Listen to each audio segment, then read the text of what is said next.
Education یہاں بیٹھے ہیں تو ان کی توجہ ایک اور طرف بھی مبذول کروانا چاہوں گی. جیسے سردار صاحب نے کمیونٹی اسکولز کی بات کی، اسی طرح گلوبل پارٹنرشپ کی طرف سے جو اسکولز کھولے گئے تھے بلوچستان میں 725، یہ اسپیکر صاحب اس کو نہایت توجہ سے سننے کی ضرورت ہے، کیونکہ یہ schools as per the criteria of government of Balochistan کھولے گئے. شروع میں 2000 تھے، پھر کسی پروجیکٹ ڈائریکٹر نے اپنے کرپشن کے لیے باقاعدہ ان کو بلڈنگز دیے، 725 بلڈنگز بنائے. ہر بلڈنگ کی اس وقت اگر آپ ایسٹیمیٹڈ کاسٹ لگائیں تو 70 لاکھ سے لے کر 1 کروڑ تک ایک بلڈنگ انہوں نے بنوائی اپنے کمیشنز کے لیے. اس کے بعد تقریباً 1500 کے قریب ٹیچرز جو ہے نا، 725 اسکول جو پرائمری کھولے گئے، 100 کے قریب پرائمری ٹو مڈل کیے گئے، اور پھر 50 کے قریب مڈل ٹو ہائی اسکول ہوئے. اپ گریڈیشنز بھی اس میں ہیں. انہوں نے ان تمام ٹیچرز کا باقاعدہ NTS ٹیسٹ لیا، پھر اس کے بعد ان کو باقاعدہ کانٹریکٹ پہ رکھا گیا. ان کو 6 مہینے سیلریز نہیں مل رہی. ہر اسکول میں اگر آپ ایک اسکول کے بچوں کی تعداد نکالیں، اس وقت جناب اسپیکر اور منسٹر صاحب موجود ہیں، تو تقریباً لاکھوں کی تعداد اس وقت جو بچے ہیں وہ ان اسکولز میں انرولڈ ہیں. اگر ہم یہ 1500 ٹیچرز کو نکال دیتے ہیں جو اس وقت سراپا احتجاج اپنے بچوں کے ساتھ، آپ اور سردار بابر بھی ان کے پاس گئے تھے، تو اگر ہم یہ 1500 ٹیچرز نکال دیتے تو وہ 1500 ٹیچرز صرف نہیں ہیں، آپ کے بلوچستان کے 4 سے 5 لاکھ کے قریب بچے ہیں جن کو ہم آؤٹ آف اسکول کر رہے ہیں، ڈراپ آؤٹ. آپ یہ کہہ رہے ہیں کہ وہ کیونکہ ایک NGO نے دیے تھے. سردار صاحب، NGO ایک اپروول کے ساتھ آتا ہے. آپ کا ایک ڈپارٹمنٹ ہے جسے PND کہتے ہیں.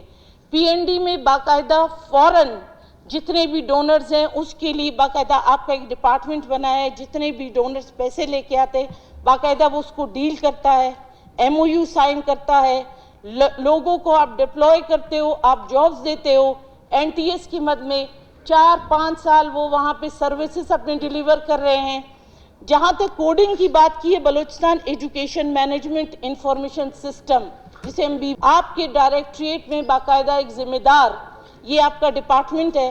جب کبھی آپ کے کسی بھی اسکول کو BMIS کوڈ الاٹ کیا جاتا ہے تو it's mean that is the property of government of Balochistan, وہ کسی NGO کا نہیں رہتا. نمبر 1 اس کو ذرا ہم کلیئرفائی کریں. جب آپ BMIS کوڈ دے دیتے ہیں اس اسکول کی انرولمنٹ بھی گورنمنٹ شو کرتا ہے. دیکھیں اسپیکر صاحب، اس میں سب سے پہلے میں کہتی ہوں جو ہمارے یعنی جو لیکنگ پوائنٹ میں سردار صاحب کو بھی توجہ دلا رہی ہوں کہ آپ نے GPA کے اگر 1500 ٹیچرز کو بے روزگار کیا، آپ نے 4 سے 5 لاکھ بچوں کو آپ نے آؤٹ آف اسکول کر دیا.